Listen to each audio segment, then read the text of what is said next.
Now try to undo it.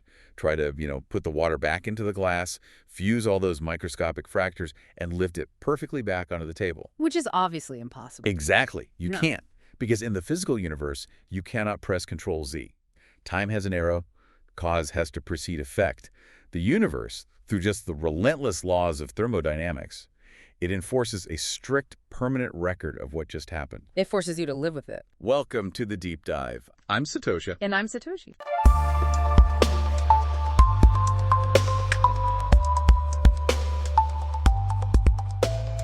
Right. But when we transition into the digital world, the world of data, software, databases, that physical irreversibility just vanishes entirely. Yeah, it's completely gone. Because a database is ultimately just, it's a spreadsheet sitting on a server. An administrator can just delete a row or overwrite a file or change a timestamp.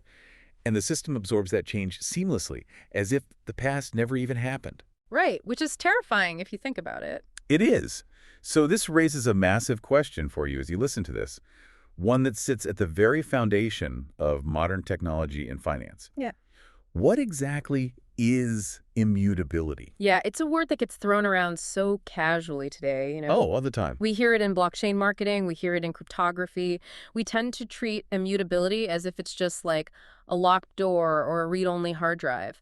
But when you truly interrogate the concept, when you strip away the marketing jargon and drill down into the fundamental architecture of reality, you find something far more profound. Which is exactly what we are going to do today. We're going to take you on a journey to understand what it actually means for something to be completely unable to be changed. And to do that, we are going to climb a ladder, a very rigorous, very specific mathematical ladder of dimensions. We're starting at the absolute bottom, right in the first dimension. We're going to climb up to 2, leap to 4, and then finally peer over the edge into the dizzying, chaotic heights of 8 dimensions. Which gets pretty wild. It gets insane.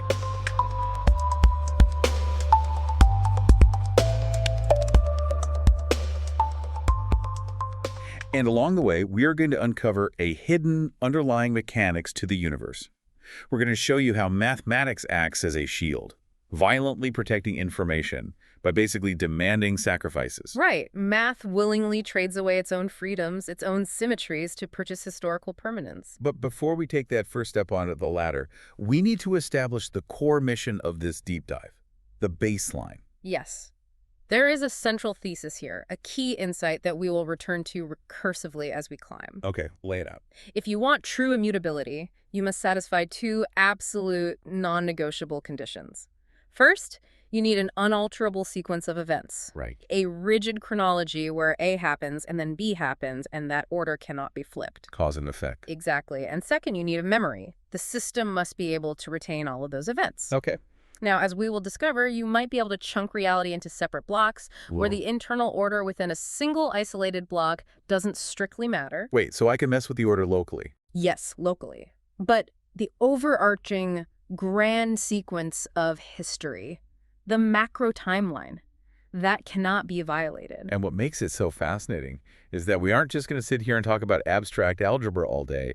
We're going to take this exact mathematical progression, this dimensional ladder, and map it perfectly onto the physical thermodynamic reality of the Bitcoin network. We're going to see how abstract math translates into physical engineering. Right. And by the way, just a quick note for you, as we set out on this research path, even though the show is called Deep Dive with Gemini, and we obviously use Google products like Gemini for our research synthesis and Notebook LM for the audio architecture, this deep dive is in no way related to or endorsed by Google. Yeah, we just use the tools. Exactly. And we also use Mosaic for our visual graphics. But we aren't linked to Mosaic either. They're just incredibly powerful tools we use to build this framework for you. So with that baseline established, let us step onto the first rung of the ladder. Let's do it. Let's enter the foundational floor of mathematical reality, the first dimension. Okay, so let's build this world. If we are standing entirely in one-dimensional math, the realm of real numbers, what are the rules of physics here? Like, what does this universe look like? It is a universe that provides you with exactly one capability, and that is scale. Scale. I want you to visualize a single, infinitely long line, just a one-dimensional track extending infinitely forward and infinitely backward. In this domain, you can use mathematical operations to slide along this track. It's like sliding a bead on an abacus. Exactly. You can take a point and stretch it out, or you can shrink it down. You can add, you can subtract, multiply. But here is the massive, fatal limitation of this one-dimensional world. It is a universe completely and utterly devoid of history. Okay, I'm going to challenge you on that immediately. Yeah. Because intuitively, that feels wrong. Go for it. If I start at the number 0 on this line, Right. and I add 5 to move to 5, and then I add another 5 to move to 10, hasn't the system just experienced an order of events? Didn't I just create a history? You experienced an order of events from your outside perspective, yeah. But the number system itself did not retain it. What do you mean? Think about the number 10 in isolation. The number 10 does not contain the memory of how it was created. Oh, I see. Right. It could be 5 plus 5. It could be 8 plus 2. It could be 20 minus 10. There's no way to know. None. And this is because of a principle called the commutative property. Right, the idea that the order of operations doesn't matter. Precisely. The commutative property states that your sequence is entirely interchangeable. 3 times 5 is 15. 5 times 3 is 15. Because the final state is identical regardless of the sequence, the resulting number has no mathematical breadcrumbs leading back to its origin. The history is just wiped. The information regarding how you arrived at the present moment is instantly destroyed upon calculation. Wow. Therefore, it is a world of pure symmetry. There is no arrow of time. Moving forward is mathematically indistinguishable from moving backward. I see. So the system itself has like mathematical amnesia the moment the calculation resolves. It just wakes up and says, I am 15, with zero concept of what came before. That's exactly right. So let's map this one-dimensional, historyless universe onto our physical parallel. Where do we see this exact dynamic playing out in the architecture of Bitcoin? We see it perfectly manifested in what is known as the Bitcoin mempool. Now, most of you listening probably know the mempool as the waiting room, right? The staging area for the network. But why is it explicitly one-dimensional? Because of what a transaction is before it actually gets mined. Okay. When you broadcast a transaction to the network, you are sending it into the mempool. In this state, your transaction is just raw intent. It's just a desire to do something. Right. It is pure scale. You are expressing a desire to move a specific magnitude of value, say 0.5 Bitcoin from point A to point B. But it hasn't happened yet. Exactly. Crucially, these transactions are floating in a peer-to-peer gossip network. They are bouncing from node to node, totally unconfirmed. And because they're not locked into the ledger, their chronological sequence relative to one another is entirely fluid. Wait, let's dig into that fluidity for a second. If I broadcast a transaction on Monday and someone else broadcasts one on Tuesday, aren't they chronologically ordered in reality? I mean, Monday comes before Tuesday. In physical reality, yes, but not in the network's reality. Oh, because the network hasn't agreed on it yet. Right. The network has not yet reached consensus on a timeline. So in the mempool, transaction A happening before transaction B is just as valid a reality as transaction B happening before transaction A. The order is commutative. Exactly. The sequence is irrelevant to the overall structure because the overarching structure hasn't solidified. The mempool is just a one-dimensional soup of potential energy. Okay, let me try an analogy here to see if I'm tracking the mechanics of this. It sounds like a massive, crowded trading floor before the computers took over. Oh, I like that. Right. Like, you have hundreds of people shouting orders, buy this, sell that. They are all expressing intent. They are shouting out scale and magnitude. Yes. But until someone actually writes those orders down in a ledger and stamps a time on it, the order of the shouting doesn't actually dictate reality. I could yell my order first, but if the clerk writes the guy next to me down first, my chronological advantage just vanishes. That is an excellent analogy. The shouting is the mempool. The intent is there, the magnitude is there, but the permanent record is completely absent. Right. And in the Bitcoin mempool, you can even exploit this one-dimensional fluidity. You could broadcast a transaction, realize you made a mistake, and as long as it's still sitting unconfirmed in that soup, you can just broadcast a new transaction with a higher fee to replace it. Oh, wow. You can literally overwrite your own intent. Because the past hasn't been cemented. So the one-dimensional world is purely commutative. Order can be shuffled, replaced, reversed totally without consequence. Which means if we are looking for our key insight, an unalterable sequence of events, we definitely aren't going to find it in the first dimension. Oh, we have no causality here. We had to climb higher. Okay, so we must leave the simple line and step up to the second dimension, the realm of complex numbers. Yes. Let's step up. We double our dimensions. We add a second axis. What new capability does the universe grant us now? Well, by stepping up to 2 dimensions, the internal geometry of our mathematical reality vastly expands. Okay. We are no longer trapped on a single train track, just sliding back and forth. Suddenly, our numbers gain the capacity for rotation. We gain orientation. So we can spin. Right. We are now operating on a flat, infinite plane. You can spin, you can angle, you can navigate a much richer, more complex space. You can plot coordinates with an x and a y.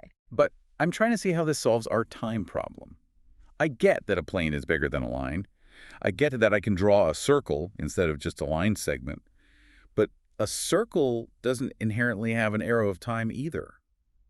Even with this massive expansion in freedom, we still haven't found a clock, have we? We haven't. And that is actually the great deception of the second dimension. This deception. Yeah, it feels like a massive upgrade. But surprisingly, chronology still carries no special status here. Wow. The commutative property that history-destroying symmetry do actually survives our climb. It followed us up the ladder. Exactly. In 2D algebra, the sequence in which you perform operations, even complex rotations, doesn't permanently alter the final state in a way that forces a historical record. Give me an example of that. Sure. If I take an object and rotate it 90 degrees and then translate it, move it 5 units away, I can often arrive at the exact same mathematical state by translating first and rotating second. The order still doesn't matter. Right. History remains fundamentally irrelevant. We have a broader universe, but it is still a universe that forgets. Okay, so we have more room to move, but we are still suffering from mathematical amnesia. How does this frustrating 2D reality map back to our research on Bitcoin? We've left the chaotic shouting of the mempool, right? We have. So where does this new capacity for rotation and internal geometry land us? It lands us squarely in the miner's unmined block template. The block template. Okay, let's break down the mechanics of what a miner is actually doing here, because it's not just passively scooping up data, right? Not at all. It is a highly active, highly geometric process. A miner looks at that one-dimensional soup of the mempool, that cloud of floating intent, and they start selecting transactions to build a block. Right. But this block they're building is, at this stage, just a template. It has an internal structure, it has boundaries, it has data limits, it has an internal geometry, very much like our 2-dimensional plane. Okay, I can visualize that. And within this template, the miner exercises the freedom of the second dimension. They can shuffle or rotate the order of independent transactions. But why go through the effort of rotating them? I mean, if a transaction is a transaction, why does the miner care what order they sit in? Because of optimization. The miner is a rational economic actor. They are going to arrange those transactions to maximize the fees they collect, or perhaps to pack the data perfectly within the bite-size limits of the block to maximize efficiency. So they're playing Tetris with the data. Exactly. The internal geometry of the block absolutely exists, and the miner is actively organizing it. And I think I see the connection to the 2D math here. None of this organization is permanent yet, is it? No, it's not, because this block has not yet been mined. Ah. The cryptographic puzzle, the proof of work, has not been solved to physically attach this template to the rest of the historical chain.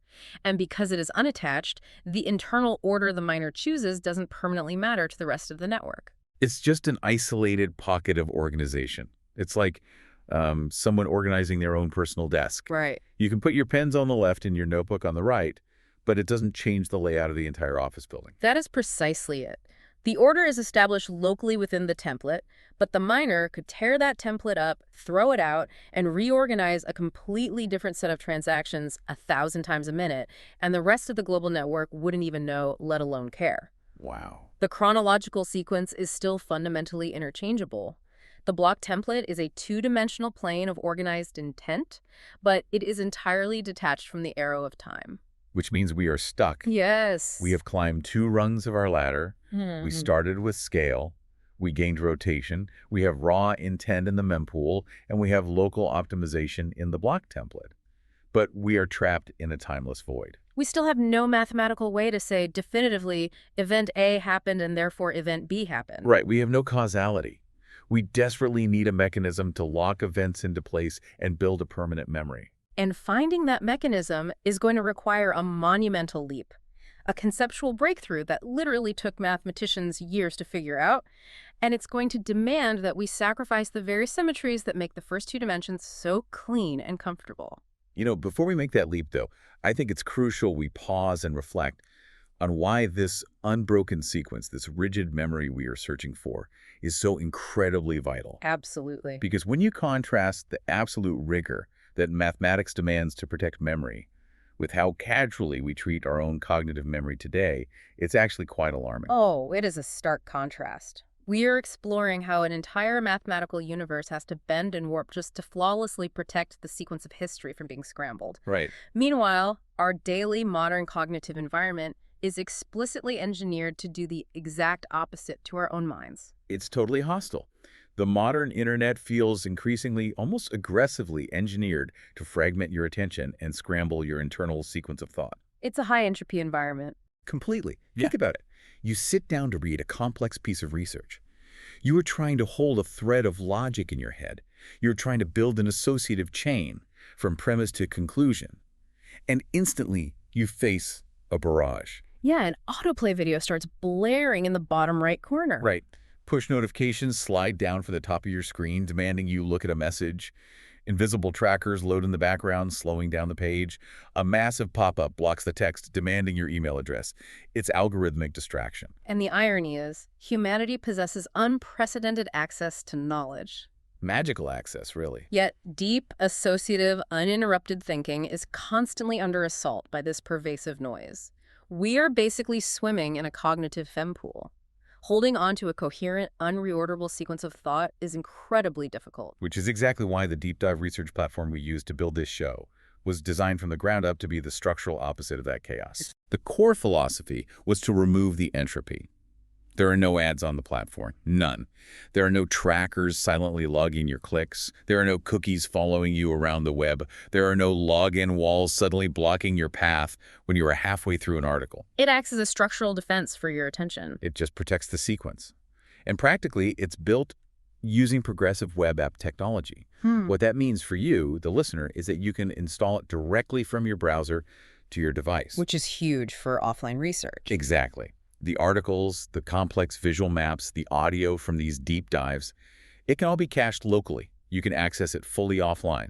You can be on a flight, traveling on a train, out on a hike, or just sitting in a room where you have intentionally disconnected your Wi-Fi to escape the noise, and you can still dive deeply into the material. And perhaps most importantly, everything on the platform is fully open-sourced under Creative Commons licensing. Everything. The research documents, the visual assets, the audio stems. We actively encourage you to take this material, remix it, challenge it, and build upon it freely. It's about fostering that deep understanding without the artificial friction the modern web imposes. Because, as we are about to see in the mathematics, protecting the sequence of history, whether it's the history of a ledger or the sequence of a thought in your own mind, is not something that happens by default. No. It requires an active, intentional, structural defense against entropy. So let's return to the mathematical ladder and look for that structural defense. We need to lock events into a timeline. Right. We are standing in the second dimension, the complex numbers. We have rotation, but no time. Now, logically, intuitively, if you're at dimension 2, you would think the very next step is simply dimension 3. You would certainly think so. And you wouldn't be alone. For a very long time, some of the greatest mathematical minds in history believed that a three-dimensional algebra was the inevitable, logical next step. It just makes sense. Right. And this brings us to a deeply fascinating historical figure, the 19th century Irish mathematician, William Rowan Hamilton. Hamilton. He is famous for spending an incredibly long time trying to crack this, right? He spent a decade on it. Wow. An agonizing, frustrating decade. Hamilton was a genius, and he perfectly understood the progression we just walked through.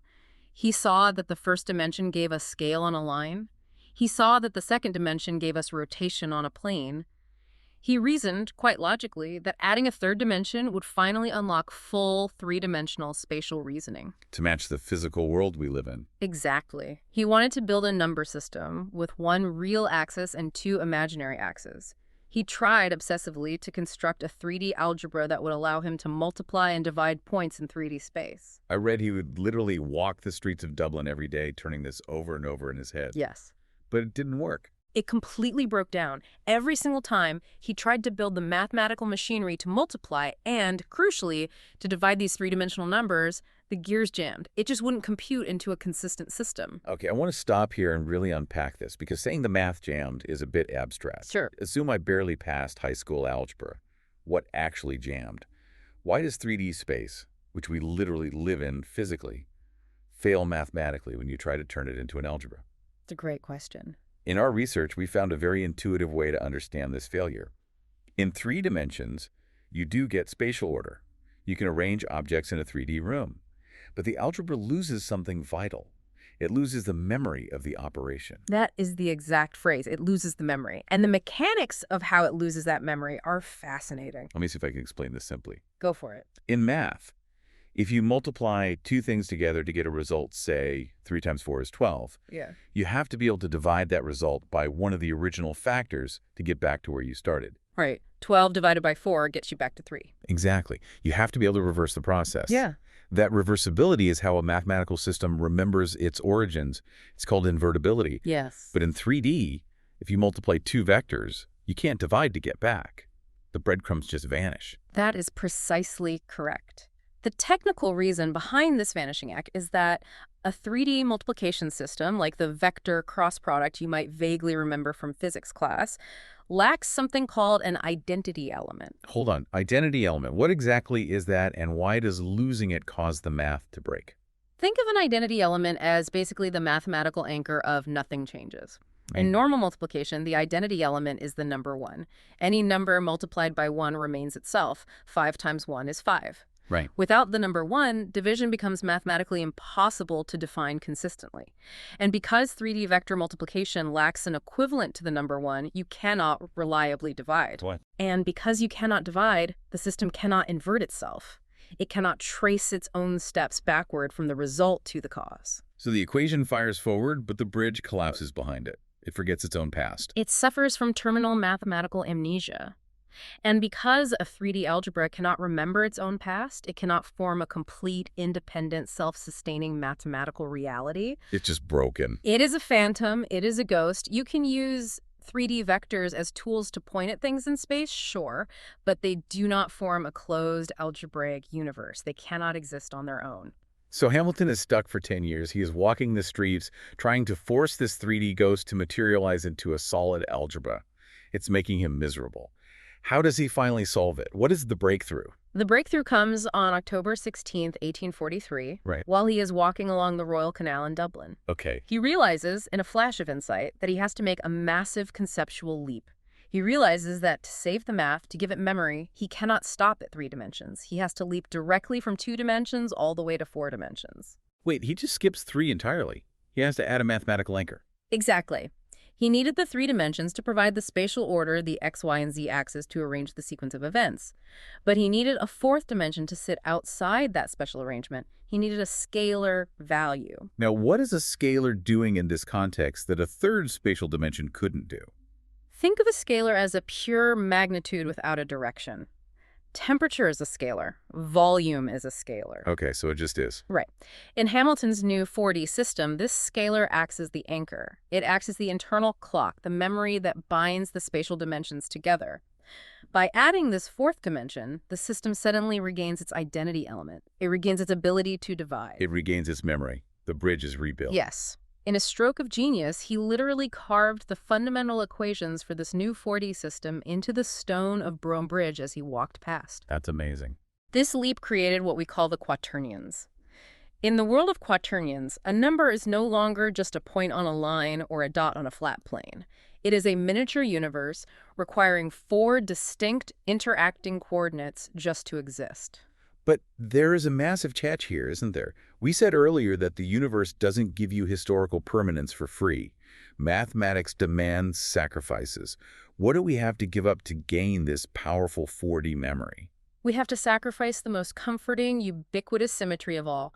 We have to violently kill the commutative property. The idea that the order doesn't matter. We have to destroy it entirely. In the quaternions, for the very first time in our climb up this mathematical ladder, order becomes absolutely sacred. Wow. The rules of this new 4-dimensional universe explicitly dictate that multiplying x by y is absolutely fundamentally not the same as multiplying y by x. If you change the sequence of the operation, you change the reality of the outcome. I want to make sure I'm grasping how profound this restriction is. In everyday life, we're used to more dimensions giving us more freedom. Right. If I go from a 2D drawing to a 3D room, I can jump up and down. I have more ways to move. Why does adding a fourth dimension suddenly restrict us and lock the sequence? Because the fourth dimension is acting as the enforcer of time. In order for a system to retain a perfect memory of a sequence, it must penalize you for doing things out of order. Okay, that makes sense. If A times B gave you the exact same result as B times A, the system would immediately forget which one happened first. To enforce an arrow of time, the math must ensure that swapping the sequence produces a mathematically distinct reality. In fact, if I recall the rules of quaternions correctly, swapping the order doesn't just give you a slightly different answer. It often flips the sign of the result entirely. Yes, exactly. It throws you into the exact opposite mathematical direction. It's violently non-commutative. It is. History has formally, rigidly entered the algebraic system. And this makes perfect sense when you map it back to physical reality. Our physical universe is aggressively non-commutative. Oh, absolutely. Cause must precede effect. You cannot have the Roman Empire before the invention of agriculture. You cannot shatter a glass and then drop it off the table. The sequence of events is irrevocably locked. And that locked, non-commutative sequence is the first indispensable pillar of true immutability. But the quaternions give us something else, right? Something incredibly elegant that allows us to actually use this vast history without being crushed by its sheer infinite volume. They do. While the 4D math sacrifices commutativity to enforce the direction of time, it manages to retain a different vital property. It retains associativity. Associativity. Okay, I know unicitivity means order doesn't matter. Yeah. What does associativity mean in this context? What does it allow us to do? Associativity is essentially the mathematical permission slip for abstraction. It is the ability to group things together. Group things, okay. It dictates that if you have a strict, locked sequence of events, event A, then event B, then event C, you can draw parentheses around A and B. You can group them together, evaluate their combined state first, and then apply event C to that result. Or, alternatively, you could draw the parentheses around B and C, group them, and then apply event A to that combined result. The parentheses change the way we chunk the information changes, but the final mathematical outcome is identical. Exactly. From the perspective of analyzing history, this means that chronology can be hierarchically compressed. You can chunk the past into massive grouped pieces to study it without ever altering the strict causality of the timeline itself. This connects directly to our key insight from the beginning of the show. We said you need an unalterable sequence, but you also need to be able to chunk reality into separate blocks. Yes. So practically speaking, a historian can look at 500 years of incredibly complex, sequentially locked human events, millions of causes and effects, and they group 300 years of it together and just label it the Renaissance. Perfect example. And then they group the next 200 years and label it the Enlightenment. They can summarize massive swaths of the timeline into a single chapter heading. Yes. The chapters, the grouping, the human bookkeeping can change depending on what specific lens you want to use to analyze the past. But the underlying chronology, the fact that the Renaissance absolutely happened before the Enlightenment, cannot be touched. Because the sequence is non-commutative. Exactly. The sequence is non-commutative, but the grouping is associative. Associativity is the mechanism that hooks every past event to a singular direction of time, allowing us to build knowledge, to compress data, and to summarize without ever disturbing the underlying permanent immutability of the history. This is a stunning piece of abstract algebra. But let's bring it crashing back down to Earth. Let's map this four-dimensional reality, these quaternions, directly onto our physical parallel. How does the Bitcoin network physically engineer this exact need for a non-commutative sequence and associative chunking? The mapping is so precise it almost feels engineered by a mathematician rather than a programmer. The quaternions are the abstract algebraic map of history, and Bitcoin is the physical thermodynamic instantiation of that map. Okay, let's break that down. Let's look at how it builds those two pillars. First, the non-commutative sequence. In Bitcoin, this is the blockchain itself. The literal cryptographic chain of blocks. Exactly. Imagine 3 Bitcoin blocks mined sequentially over 30 minutes, block 1, then block 2, then block 3. Because the system is designed to be fundamentally non-commutative, that order is sacred and rigid. You cannot casually swap them. Let's play devil's advocate for a second. What happens if a malicious node on the network tries to broadcast block 3 to everyone before block 2 even exists? The entire network would reject it instantly. It mathematically cannot compute. Cause must precede effect. Why mathematically? The way a block is built, Block 3 contains a cryptographic hash, a digital fingerprint that relies entirely on the prior existence of Block 2. Block 2's data is literally woven into the mathematical DNA of Block 3. So if you try to reorder them, The fingerprints don't match, reality breaks, the timeline is mathematically locked. so that non-commutative ledger gives us the locked sequence. What about the second pillar? How does Bitcoin handle associativity? How does a global network chunk the past so it doesn't get overwhelmed by a decade of transaction history? This is perhaps one of the most brilliant and underappreciated engineering feats of the Bitcoin architecture. It is a mechanism called the UTXO set, the unspent transaction output set. Okay, let's break that down mechanically. What does the UTXO set actually do in simple terms? Think about a node running the Bitcoin software. If you want to know your balance today, it would be wildly inefficient for that node to have to mathematically replay every single transaction you and everyone else ever made, starting all the way back from the Genesis block in 2009. Oh, that would be a nightmare. That would require holding an impossibly long sequence in active memory every second of the day. Instead, the network utilizes associativity. It can summarize thousands and millions of past blocks into a single, highly compressed checkpoint of the present moment. It groups the past. It draws a massive parenthesis around the entire history of the network. It chunks the entire sprawling history of every transaction ever made into a current, undeniable state of who mathematically owns what right now. That compressed state is the UTXO set. That's incredible. It is the singular truth of the present, built securely upon an immutable, unreorderable past. The bookkeeping changes, we collapse the history into a present state, but the sequence of the history itself is never, ever altered. So we have climbed to 40. We found a mathematical structure that locks the past in a strict sequence, but allows us to compress it into manageable chunks. It algebraically defends history. Yes. But here is the question that has been bothering me since we started this climb. What's that? Mathematics is ultimately abstract, right? It exists in the realm of pure logic. It is a concept. How does an abstract concept actually defend itself in the messy, physical, energy-burning real world? If a state actor with $1 billion really wants to change a digital past, a math equation on a chalkboard can't stop them, right? Oh. Physical revision requires physical friction. That is the ultimate question. And it brings us to the most profound realization of this entire journey. Okay.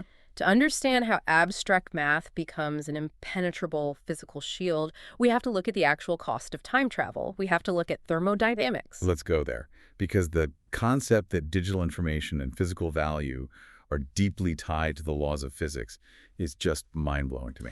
It is the realization that at the deepest, most fundamental level of reality, information and value are the exact same thing. Expand on that. How are information and value the same thing? They are both, at their core, simply recorded history. Think about it. What is information? A byte on a hard drive?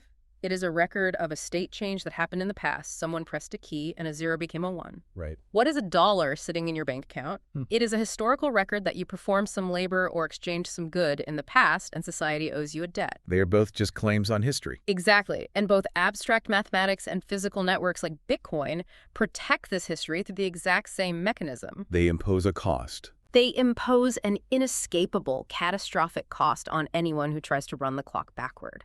Let's compare the two systems. Let's look at what we can call algebraic thermodynamics versus physical thermodynamics. Okay, let's start with algebraic thermodynamics. How does an abstract math equation impose a cost? We touched on this when we leaped to the quaternions. We can define this cost as structural entropy. When we moved into 4D, we hit a structural wall. The new multiplication rules strictly dictate that swapping the order of events is forbidden. If you attempt to casually swap them, you flip the sign of reality itself. You break the equation. So mathematics protects information by hardcoding an algebraic penalty for chronological revision. Yes, you cannot unmultiply a non-commutative equation without paying careful, painstaking respect to the exact sequence in which it was built. You have to carefully unwind every single mathematical step in precise reverse order. Which takes effort. It takes cognitive effort, takes computational effort. That effort is structural entropy. The math resists being undone. And how does that abstract structural entropy translate into the brute force physical thermodynamics of Bitcoin? Bitcoin takes those elegant algebraic principles and instantiates them in the physical universe using proof of work. It takes digital information, which normally has zero physical mass, and binds it inextricably to the physical laws of thermodynamics. This is the energy wall. I want to spend some time breaking down the exact mechanics of this because it's crucial to understanding immutability. Proof of work is essentially a time machine, but it's a time machine that requires massive physical fuel to operate. That is a brilliant analogy. Let's trace the mechanics of an attack. Okay. Let's say a malicious actor, a government, a cartel, a massive corporation wants to rewrite history.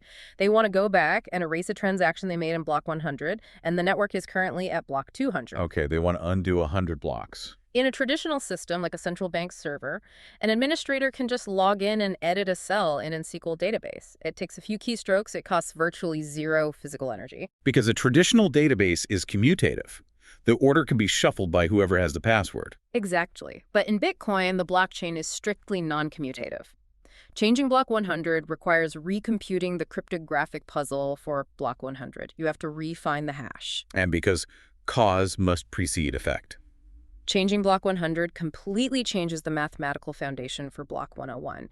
The fingerprint is altered, which means now the attacker has to recompute the puzzle for block 101. And no 102. And 103. And every single block that was mined after it, all the way to the present moment, racing against the rest of the honest network that is still moving forward. They have to physically rebuild the entire timeline from the point of their lie forward. And here is where the thermodynamic reality crushes them. Recomputing those cryptographic blocks requires hashing power. It requires ASICs, highly specialized computers guessing trillions upon trillions of numbers every single second. And hashing power requires electricity. Physical, tangible, measurable electricity generated in the real world by burning coal, harnessing waterfalls, splitting atoms, or capturing solar rays. So the further back in time you try to reach to change a record, the more physical electricity you must burn in the present. The energetic cost grows exponentially. It creates an insurmountable physical energy wall. You cannot rewrite the digital history without expending more physical energy than the rest of the entire global network combined. History becomes effectively physically immutable because time travel is too expensive. This leads to an incredibly profound philosophical synthesis.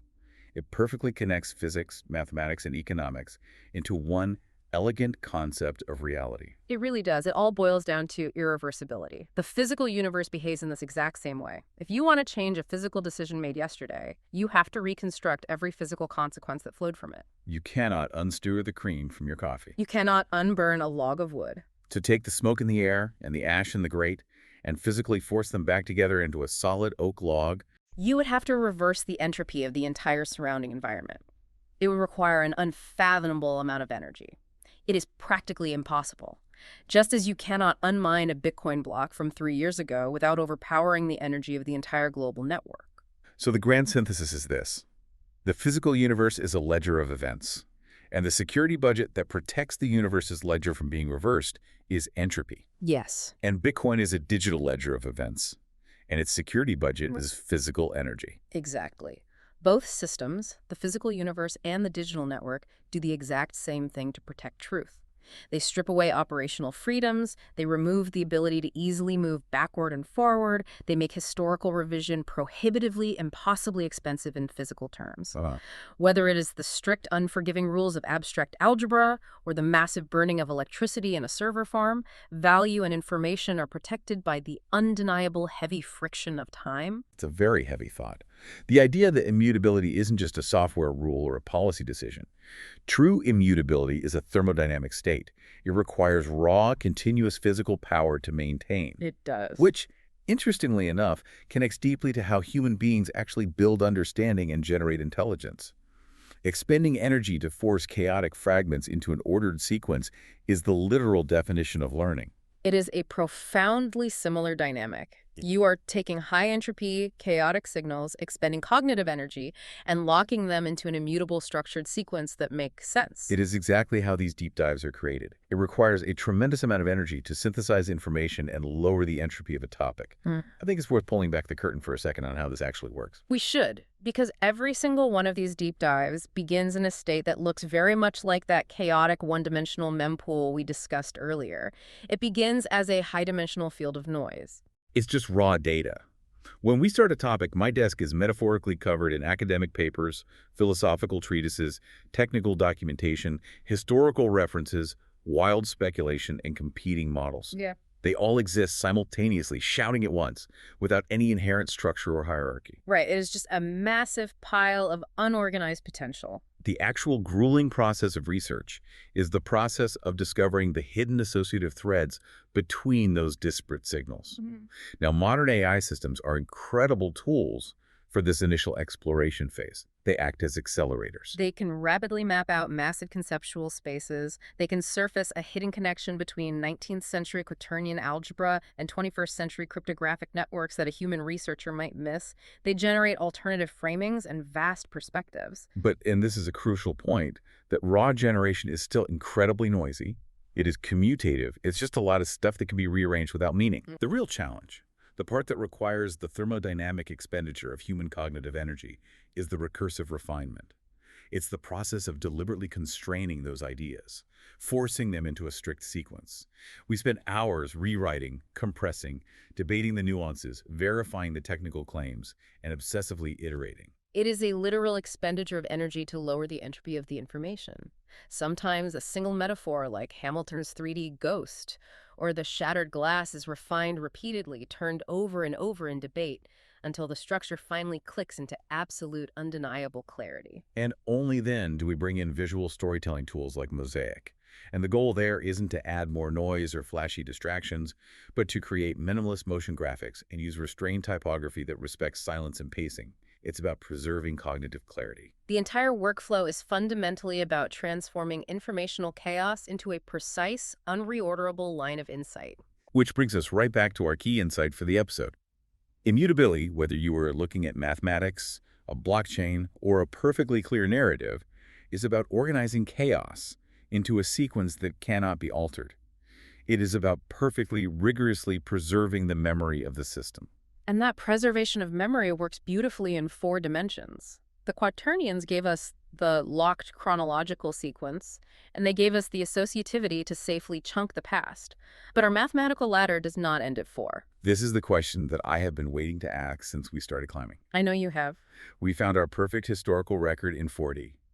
What happens if we keep climbing? What happens when we make the next massive leap, doubling our dimensions again to 8 dimensions? We enter the realm of the octonions, and it is, mathematically speaking, a terrifying reality. Terrifying. Remember our golden rule for climbing this ladder: every time we double our dimensions, we gain a new type of mathematical freedom, but we must sacrifice a fundamental certainty. To gain the memory of 4D, we sacrificed commutativity. The sequence became locked. So what on earth do we sacrifice to get to 8D? What is left to lose? We already lost the freedom of order, We lose associativity. the inability to chunk the past. Gone. Wow. In the 8-dimensional space of the octonions, the math becomes almost unimaginably rigid and fractious. Not only is the chronological order fixed, but the grouping itself changes physical reality. I need you to explain the mechanics of that very carefully. If I group A and B together, how does that possibly change the math? In 4D, we said we could group the Renaissance and the Enlightenment into one chapter, and the timeline remained perfectly intact. Yeah. What happens when I draw parentheses in 8D? In 8D, if you change the parentheses in the equation, if you group event A and event B together first, instead of grouping event B and event C, you do not get the same mathematical answer. That's insane. The universe fundamentally changes based on how you decided to organize the data. The system absolutely refuses to let you summarize the past objectively. The human act of bookkeeping itself becomes a variable that alters reality. That sounds chaotic. It sounds like a universe where historians can't even agree on what century they're living in. It is a profound loss of a shared, compressible history. The 8D system still rigidly remembers the chronological sequence. A still happened before B, but it demands that you evaluate every single event individually in exactly the manner and grouping it was originally structured. You cannot summarize. You cannot compress. So how does this nightmare mathematical scenario map to our physical network? What is an 8-dimensional event? In Bitcoin, we had the mempool for 1D, the block template for 2D, the blockchain, and UTXO for 4D. What is 8D? It maps precisely and somewhat tragically to a network hard fork. Like the massive ideological split between Bitcoin and Bitcoin Cash back in 2017. Exactly that. Let's look at the mechanics of what happened during that civil war through the lens of associativity. A hard fork occurs when the global network loses consensus on how to mathematically group data. In that specific 2017 case, the community fundamentally disagreed on the maximum size of a block. They disagreed on how many transactions we are allowed to chunk together into a single parenthesis at once. They literally disagreed on the bookkeeping rules. And because they couldn't agree on the bookkeeping rules, the compression itself, the UTXO set, became a source of fundamental, irreconcilable disagreement. In a healthy 4D system, every node agrees on how to compress the massive history to the present state. In an 8D event, that agreement violently breaks down. So what does that actually mean for the users on the ground? What happens to the reality of the network when associativity fails? When associativity breaks, the mathematical reality literally splits into two divergent timelines. It just forks. Nodes on the network can no longer independently aggregate the history of the chain to arrive at the same present state because the very rules of how to build that memory are violently disputed. One group of nodes looks at the ledger and says, based on our 1 megabyte grouping rules, this is the reality of the ledger. And the other group looks at the exact same sequence of past events and says, no, based on our 8 megabyte grouping rules, this is the reality. Precisely. The system splits. It is an octonionic fracture. The shared, immutable history bifurcates into two completely separate histories, each violently protecting its own newly defined sequence and rule set. It is wild. It shows you exactly how fragile immutability really is. If you lose the ability to collectively agree on how to compress and remember the past, the math shatters reality to preserve its own logic. That is profound. Yeah. It means immutability is not just about the raw data existing safely on a hard drive. It is entirely dependent on the consensus of how to read and group that data. Exactly. Without consensus on associativity, data is just noise. Let's synthesize this entire journey, because we have covered a staggering amount of conceptual ground today. We really have. We started by asking a very simple question. What exactly is immutability?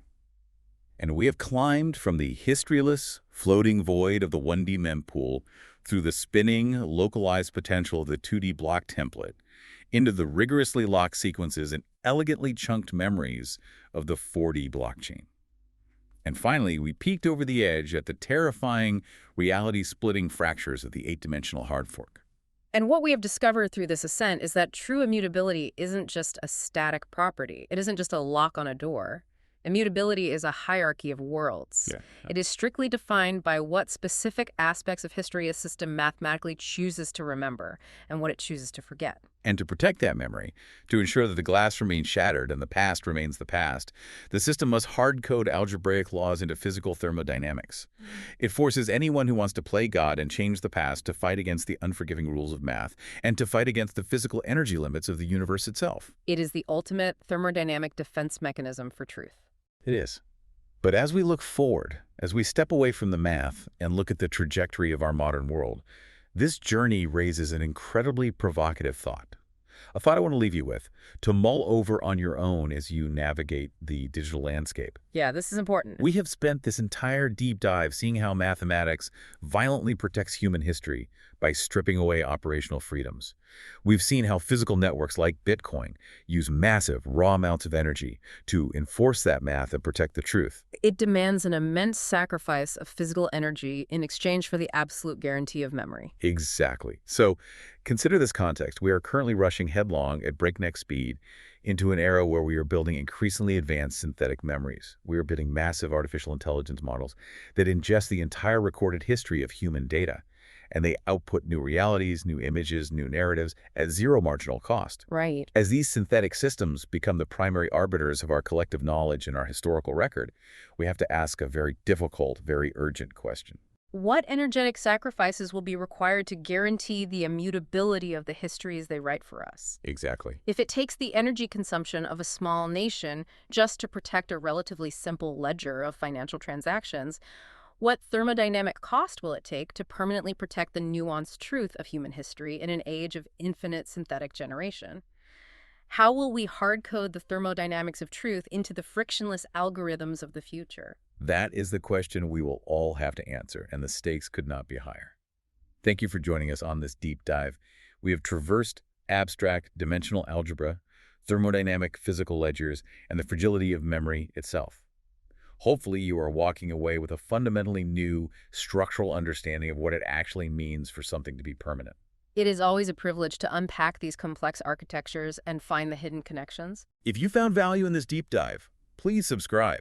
You can find us on Spotify, Apple Podcasts, YouTube Music, and we are also big supporters of value-for-value podcasting platforms like Fountain.fm, where you can stream value directly to the shows you learn from. And we absolutely want to hear from you. The conceptual spaces we explore are vast, and the synthesis is ongoing. Yes, please submit your research papers, your philosophical frameworks, technical references, obscure historical readings, and your favorite rabbit holes for future deep dives. Meaningful ideas do not happen in isolation. They emerge through this exact kind of collaborative synthesis, the intersection between human curiosity, AI acceleration, and obsessive, recursive refinement. The deeper we look into these systems, the more profound the connections become. Keep searching. Keep aggressively refining your models of reality. We'll see you on the next deep dive. I'm Satosha. And I'm Satoshi.